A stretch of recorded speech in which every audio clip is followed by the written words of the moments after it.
Assalamualaikum warahmatullahi wabarakatuh. Di mana pada kesempatan kali ini saya akan membahas sejarah peradaban dan perkembangan kerajaan Safawi di Persia. Pada waktu kerajaan Turki Utsmani sudah mencapai puncak kejayaannya, kerajaan Safawi di Persia masih baru berdiri. Namun pada kenyataannya, kerajaan ini berkembang dengan cepat. Nama Safawi ini terus dipertahankan sampai Tarekat Safawiyah menjadi suatu gerakan politik dan menjadi sebuah kerajaan yang disebut Kerajaan Safawi. Dalam perkembangannya, kerajaan Safawi sering berselisih dengan kerajaan Turki Utsmani. Kerajaan Safawi mempunyai perbedaan dari dua kerajaan besar Islam lainnya seperti kerajaan Turki Utsmani dan Mughal. Kerajaan ini menyatakan sebagai penganut Syiah dan dijadikan sebagai mazhab negara. Oleh karena itu, kerajaan Safawi dianggap sebagai peletak dasar pertama terbentuknya negara Iran dewasa ini. Kerajaan Safawi berasal dari sebuah gerakan tarekat yang berdiri di daerah Ardabil kota Azerbaijan. Tarekat ini bernama Safawiyah sesuai dengan nama pendirinya Safi al-Din, salah satu keturunan Imam Syiah yang keenam, Musa al-Kazim. Pada awalnya tarekat ini bertujuan memerangi orang-orang yang ingkar terhadap mereka dan pada akhirnya mereka juga memerangi orang-orang ahli bidah. Tarekat ini menjadi semakin penting setelah ia mengubah bentuk tarekat itu dari pengajian tasawuf murni yang bersifat lokal menjadi gerakan keagamaan yang besar pengaruhnya di Persia, Syria, dan Anatolia. Dalam perkembangannya bangsa Safawi, Tarekat Safawiyah, sangat fanatik terhadap ajaran-ajarannya.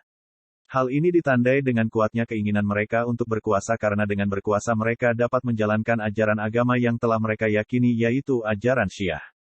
Karena itu, lama-kelamaan murid-murid Tarekat Safawiyah menjadi tentara yang teratur, fanatik dalam kepercayaan dan menentang setiap orang yang bermazhab selain Syiah.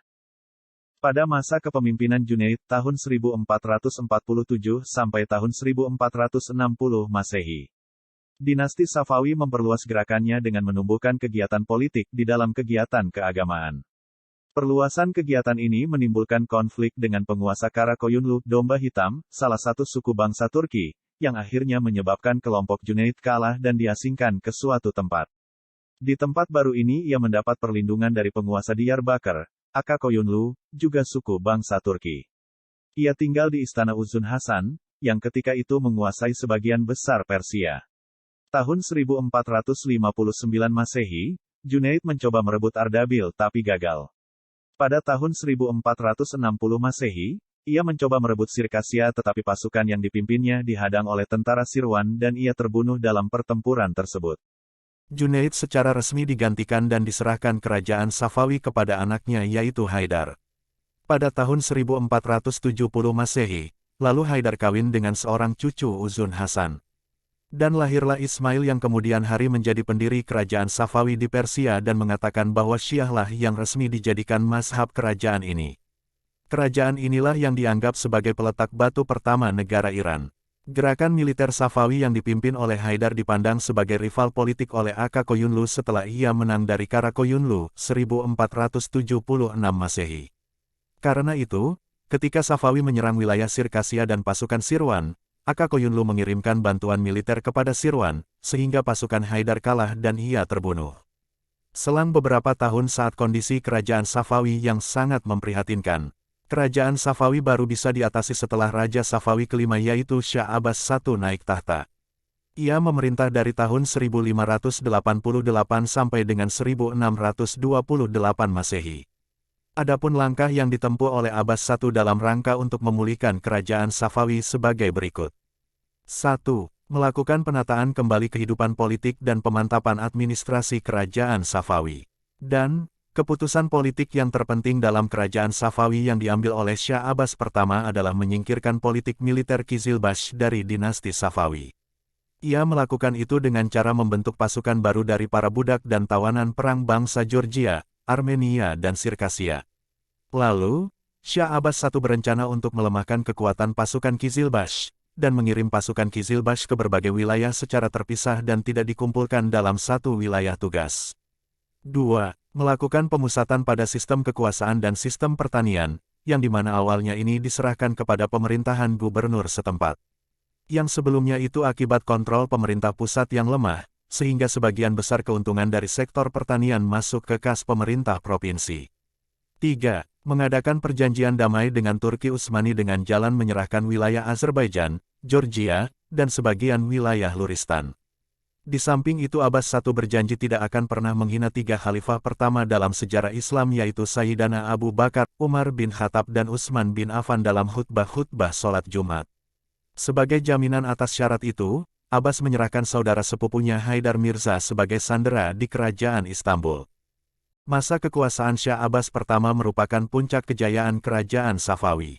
Dalam segi politik, ia juga mampu berhasil mengatasi kekacauan politik dalam negeri yang mengganggu kestabilitasan negara dan sekaligus berhasil memperebutkan kembali beberapa wilayah kekuasaan yang pernah direbut oleh kerajaan lain seperti Tabriz, Sirwan dan sebagainya, yang sebelumnya wilayah-wilayah kerajaan tersebut direbut oleh kerajaan Utsmani. Kemajuan yang dicapai oleh kerajaan Safawi tidak hanya terbatas di bidang politik, melainkan di bidang yang lainnya kerajaan Safawi juga mengalami kemajuan. Adapun kemajuan itu antara lain. 1. Bidang ekonomi. Kemajuan ekonomi pada masa Syah Abbas I telah memacu perkembangan perekonomian kerajaan Safawi yang bermula dengan penguasaan atas Kepulauan Hormuz dan pelabuhan Gumrun yang diubah namanya menjadi Bandar Abbas. Dengan demikian kerajaan Safawiyah telah menguasai jalur perdagangan antara wilayah barat dan timur. Yang dimana jalur ini merupakan salah satu perdagangan yang sering diperebutkan Belanda, Inggris, dan Prancis yang sepenuhnya dimiliki kerajaan Safawi. Di samping sektor perdagangan, Safawiyah juga mengalami kemajuan di dalam bidang pertanian, terutama hasil pertanian itu berasal dari daerah Bulan Sabit yang tanahnya sangat subur, fertile crescent. 2. Bidang ilmu pengetahuan. Sepanjang sejarah Islam Persia dikenal sebagai bangsa yang telah berperadaban yang tinggi dan berjasa dalam mengembangkan ilmu pengetahuan. Oleh karena itu, tidak heran kalau pada masa kerajaan Safawi ini dalam bidang ilmu pengetahuan sangat maju dan terus berlanjut dalam menggali pengetahuan. Sehingga sejumlah ilmuwan yang selalu hadir di majelis istana yaitu Baha al-Din al-Syairazi, generalis ilmu pengetahuan, Sadar al-Din al-Syairazi, filosof, dan Muhammad al-Bakir ibn Muhammad Damat, filosof, ahli sejarah, teolog dan seorang yang pernah mengadakan observasi tentang kehidupan lebah. Di dalam bidang ini kerajaan Safawi mungkin dikatakan lebih maju daripada dua kerajaan besar lainnya pada masa yang sama. 3. Bidang pembangunan fisik dan seni. Kemajuan di bidang seni arsitektur ini yang ditandai dengan berdirinya sejumlah bangunan yang sangat megah sehingga dapat memperindah Isfahan sebagai ibu kota kerajaan ini. Sejumlah masjid, sekolah, rumah sakit, jembatan yang memanjang di atas Zenderat dan istana Cihil Sutun.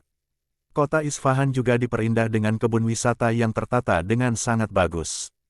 Ketika Syah Abbas pertama wafat, kerajaan Safawi berturut-turut diperintahkan oleh 5 raja. Di antaranya adalah Safi Mirza, Abbas, Sulaiman, Husain, Tahmaps. Pada masa kerajaan tersebut kondisi kerajaan Safawi tidak menunjukkan grafik naik dan perkembangan, tetapi justru memperlihatkan kemunduran yang akhirnya membawa kepada kehancuran.